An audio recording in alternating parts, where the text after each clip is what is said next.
Welcome to the Steve Reeve Podcast with the best moments from the past week and a few things that didn't make it to air. Monday. I had a really cool experience yesterday.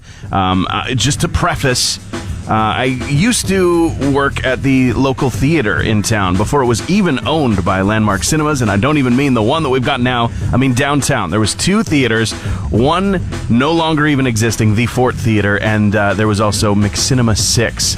And originally owned by May Theaters, I believe it was, and then bought by Landmark Cinemas, and then we only had the one downtown for a while until the new one was built, and one downtown has kind of been sitting empty. That was my first job, besides paper route, like first actual, you had to go to one place and do your job there and then leave kind of situation in high school, was working at the theater.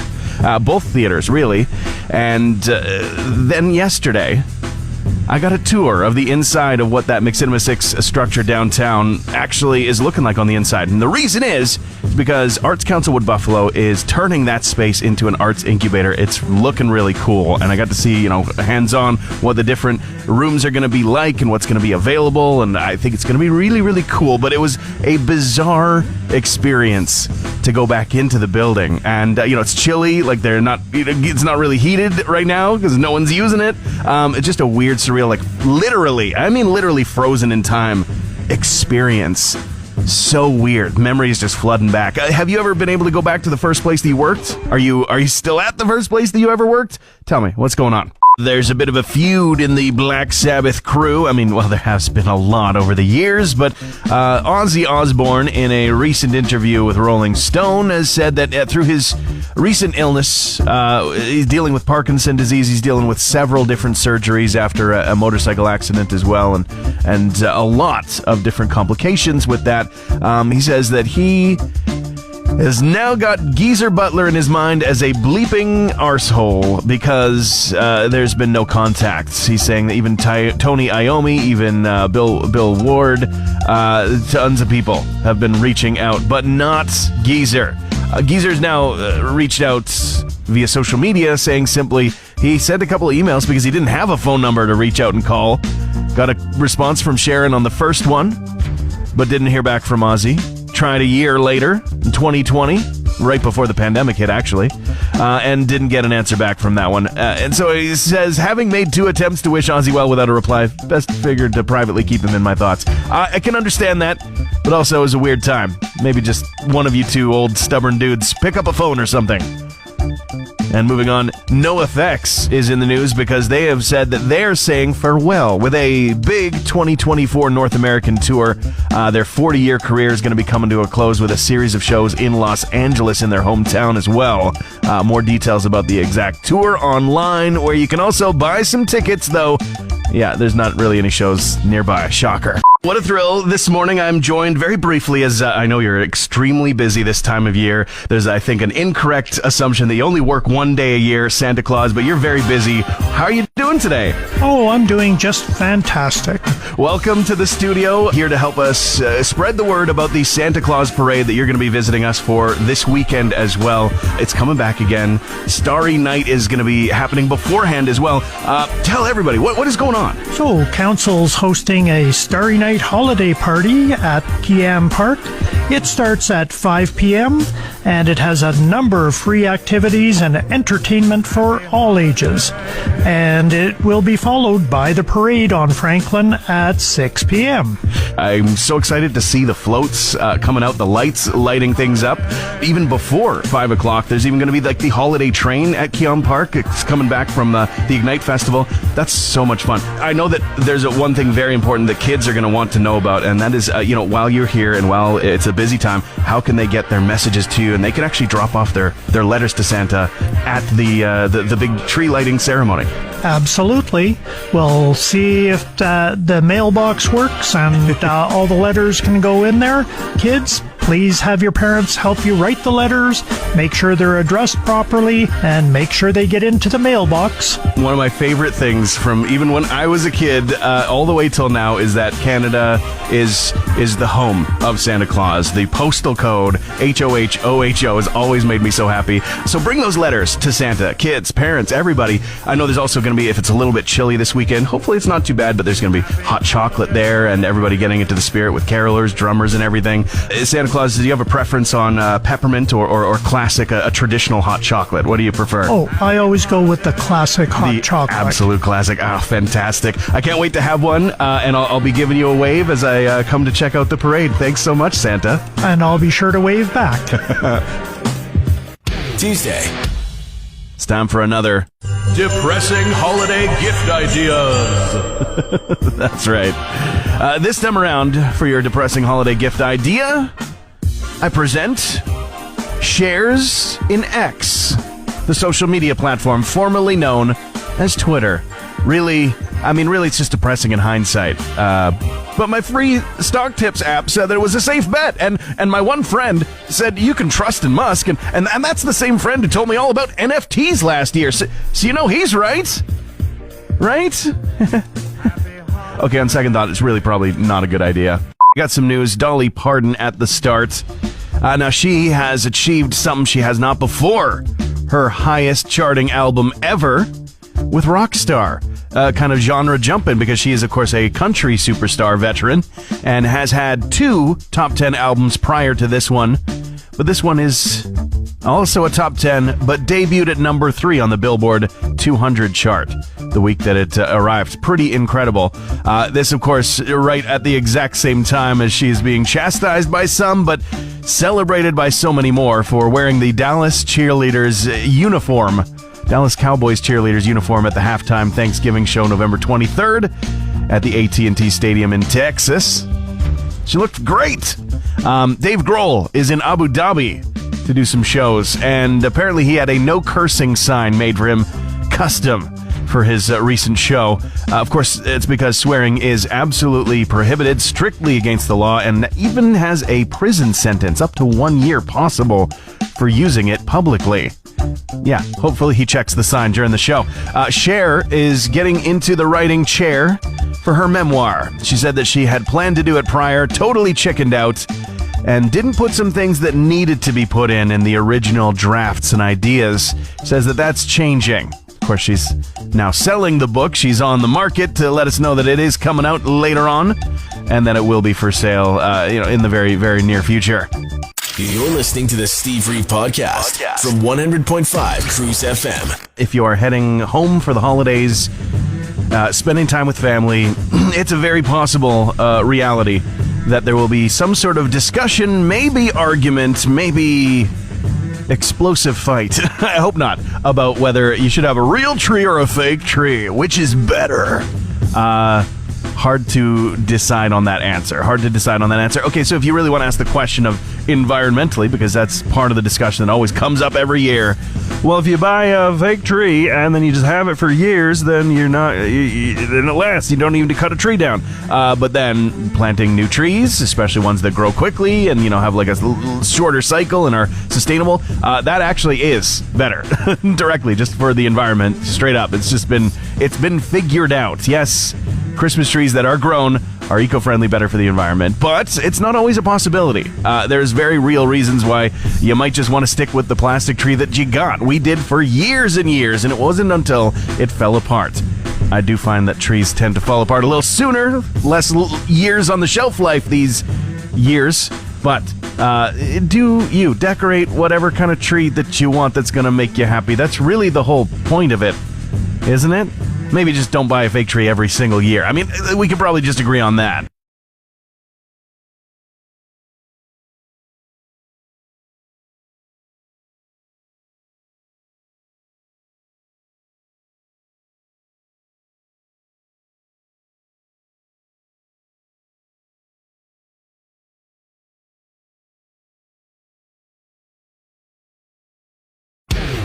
Wednesday. If you hadn't heard about this, just a couple days ago, this happened. A bunch of video was taken by other people who were on the ride. There's footage of this guy down to his boxers hanging out in the water and climbing up all over the little weird international figurines inside the ride. They've stopped the ride at this point, and there's staff members screaming at him. I don't know how he managed to do it, but then suddenly there's video of him outside the ride as well in that water. And naked this time, fully in the buff. Apparently he was publicly intoxicated under the influence of some sort of substance or another. I mean, that's clear, not just because he was naked at Disney, but because he was choosing to go on the It's a Small World ride. I have some thoughts about this, couple thoughts. One, I have been on that ride before, and you do not want to be dunking your crumpets in that water that you're riding through. I mean, you can smell. It's like weird old pool water you're never supposed to be actually swimming in. It's not a good sign. And two, I cannot be the first to have thought about this, but if you're going to get naked at Disney, It's a Small World is not a great association to leave in people's minds. Too little? You said it was a good size! Aging rock stars ailing a little bit, starting off with Kiss and Paul Stanley. Of course, 3 shows on their extensive but last run of shows. The End of the World tour had to be not postponed, but all out canceled. They're not expected to be rescheduled. But 3 different dates. 2 of them precious Canadian shows as well, Ottawa, Toronto, and then in Knoxville as well. And they have returned to the stage as of just this week, but in a conversation, in a Q&A sound check session, Paul Stanley actually said that he was feeling very serious about his sickness. He says that he's done shows with cracked ribs, with 102-degree fever. He says with this one, he was wondering if it was his time. And he even coupled that with a photo of him with an IV drip on social media saying sorry that he can't be there. He's tried everything. And Ozzy Osbourne, we've been talking about him a lot lately. He just did an interview with Rolling Stone UK where he says that he's had lengthy health troubles that we know about, numerous surgeries in the last couple of years, but he does say that while he doesn't fear dying, he does not want to have a long, painful, and miserable experience, telling a story, an anecdote about Sharon chastising him for getting into a certain substance, not tobacco, something alternative, and she says, "What are you doing that for? It'll kill you." And he responded, "How long do you want me to live for?" Dark stuff, but he is the Prince of Darkness after all. I truly mean not to offend for anybody who holds it as a dear holiday tradition, but there's something on the East Coast that just it makes me very, very much uncomfortable when I see it. And I think maybe if I knew it as a Christmas tradition, truly it would be that way, but all I've ever seen is just photos of it online that come out every Christmas. I'm talking about Woody, the maritime Christmas tree of tradition. I cannot see that face and think anything, but this is clearly an ancient, eldritch being. I picture how Lovecraft would have described that thing, like, he sees all of eternity in every waking moment, ever lost in the awe of his knowledge of everything that has, does, and may exist across the expanses of the infinite. His thoughts a web of unknowable dimension, his existence the bedrock substance of timeless realms, his knowledge of the natural and unnatural worlds ceaselessly rendering him unable to move, unable to speak, to the incomprehensible horrors that his consciousness bears constant witness. He remains paralyzed across the expanses of all time so that we may be merry. He is Woody, the Dartmouth Christmas tree. Anybody else feel that way? I do, every time I see it. Thursday. CBC put out a story not that long ago, and it discussed several big box stores getting rid of their self-checkouts. Not necessarily a sweeping plan by the brands themselves, but individual stores, a couple of different Canadian Tires in Canada, a few different Walmarts in the United States, and others. Even mentioning some supermarkets in England that are phasing out machines that people are using. And the biggest reasons, there's basically 2 of the major reasons. One is theft. Shocker, those things, not being human, aren't so good at catching people pocketing a thing or two. And the other is, of course, just technical issues and people not being able to actually use the machines. That's where I'm at. Not that I fundamentally have a dispute with self-checkouts. Sometimes I gravitate towards them because I really only have a few things and I'm in a hurry and I know I can do it quickly. But then you get to the machine itself, and that's where the battle begins. I will tell you, I am not a very aggressive person in general, but I can admit this about myself. I have observed this about myself. I am at my absolute most abusive when dealing with a self-checkout machine that's telling me, "Did you put your items in the bagging area? Would you like to take your receipt?" Yes, I'm doing it all. Thank you. Hey Alexa, play the Steve Reeve podcast. Melissa McCarthy, celebrated, decorated, hilarious actor. It just has made me cry and fall off of the couch with laughter in several instances. She's got a party tradition for Christmas Eve that sounds like better than anything I've ever done before. She does a weird meatball party with her family, and they watch the Lord of the Rings movies every Christmas Eve. And of course, there's certain ones, members of the family, who will insist on the extended versions of the films, and they would be the members of the families that are correct. By the way, McCarthy is in the news talking about Christmas because she has a new Christmas movie that's coming out called Genie. She plays a genie in it, helping a man and his familial struggles at Christmas time, which, to be honest, kind of sounds like you're mixing ideologies at that point. A genie helping fix Christmas? Whatever, I've seen weirder Christmas movies than that, that's for sure. But I've not been to such a great idea for a holiday Christmas party as a weird meatball party with the Lord of the Rings extended trilogy. Where do I sign up? Every Thursday, we've been hanging out. It's Bob with the United Way, Fort McMurray and Wood Buffalo. Welcome back again. Thankfully, not too cold of a day yet again for you. Good morning, man. Yeah, just to throw it out there, my cohort in crime, Kathy Steve, she slept in today, so a little shout out there. Under the bus, Kathy under right now. Yeah, no, hey, that's okay. I'm sure that she sends her best wishes, and of course, there's so much to talk about with the United Way with the campaign. Absolutely, soon coming to a close for this year. Yeah. So today is I believe today is November 30th. Yeah, is it not somewhere around there? Yeah, close enough. Time is flying by, it is. man. Yeah, it is. Today is kind of the close of it there for the official campaign. But no, folks, unfortunately, we are running a bit short, and I think it's a kind of a epidemic right across Canada. But, any dollars that you've given so far, we truly, truly appreciate.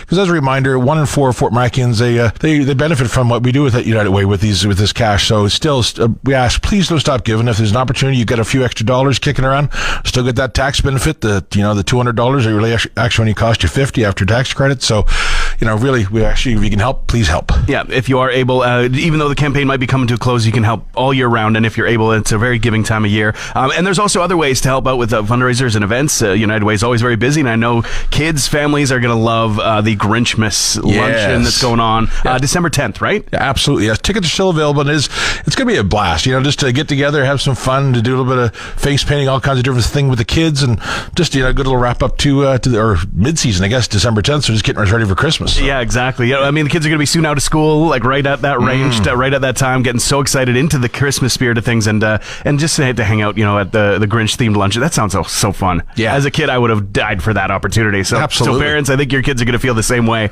Then on to another year, on to 2024, and there's still so much happening and so many ways to help out, in so many ways that the United Way is going to be helping out right here in our community with, again, every dollar staying right here. Absolutely, man. Yep. Thank you so much for hanging out. It's the end of the campaign, but best wishes on a few more dollars coming in for today, and of course, more support coming in for the rest of the year and beyond. Okay, thanks for the support from Cruise. Appreciate it, man.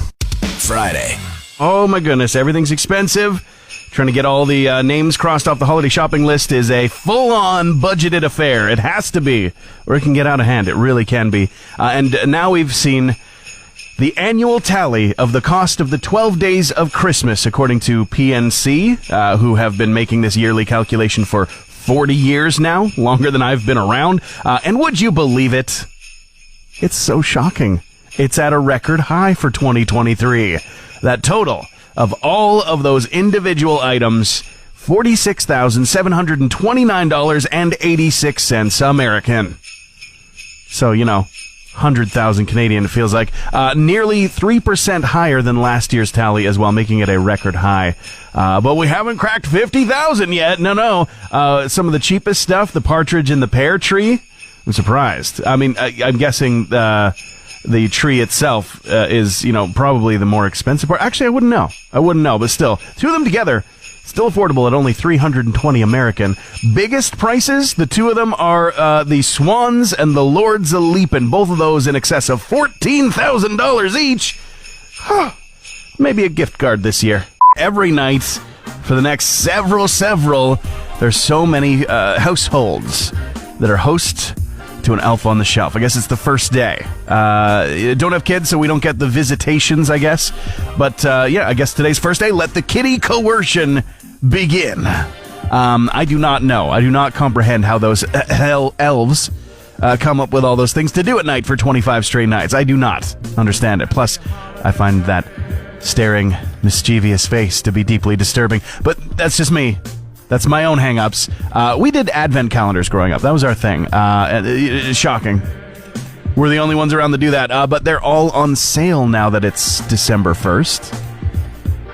Yeah, and I'm thinking for you. Don't worry. I got the strategies. Go check out the discounts on some advent calendars if you want to get into them. Sure, you might miss the first day or several if they're coming in the mail or something like that. But you know what? Honestly, as a kid, I totally would have believed that it's like in this household, we open up all of our advent calendar items once a week. And then, once you actually have it in hand, be like, here you go. Go nuts.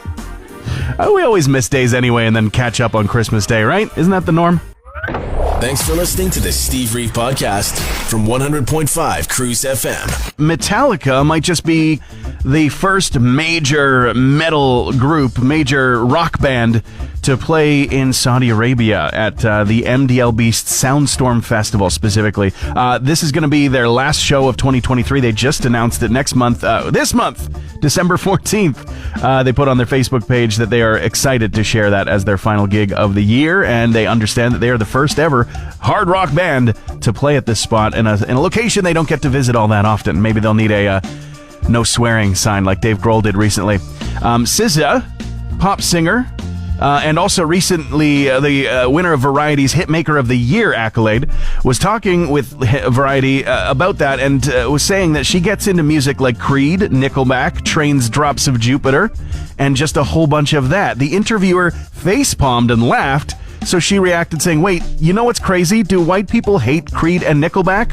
Why? Black people love them. They rock. I'm sure many people do.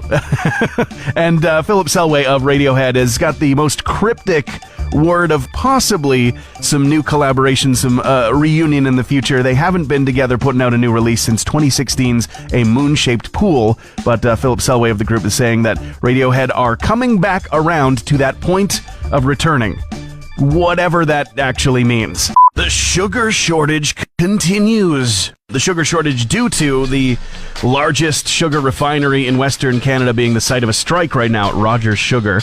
And that is where so many places get it in Western Canada, like bakeries, chocolatiers, of course, the restaurant and grocery store distribution, all of it. Now, I've had a few friends over the last few days, racing to message me about where they've found the precious commodity lately. They're like, they got bags at this spot. I found one over here. I've even seen posts about the gigantic, obscene, novelty-sized Costco bags being back in stock with practically rabid comments about it. They're reminding me of the toilet paper hoarders from a couple years back. Settle down. Breathe, people. We don't need to really go through a ton at home. It's not a common thing. When we get to Christmas baking more, sure. But there's a mostly full bag on standby at my place. Please don't break in and steal it. Please do not. Honestly, it's not all bad, though. People are, and I mean this literally, borrowing cups of sugar from neighbors again. It is adorable. How many cups of sugar does it take to get to the moon? 3.5. Transmission over. Want more Steve? New podcast episodes happen every Friday, or just tune into the Steve Reeve Show. Weekday mornings starting at 5:30 a.m. on 100.5 Cruise FM.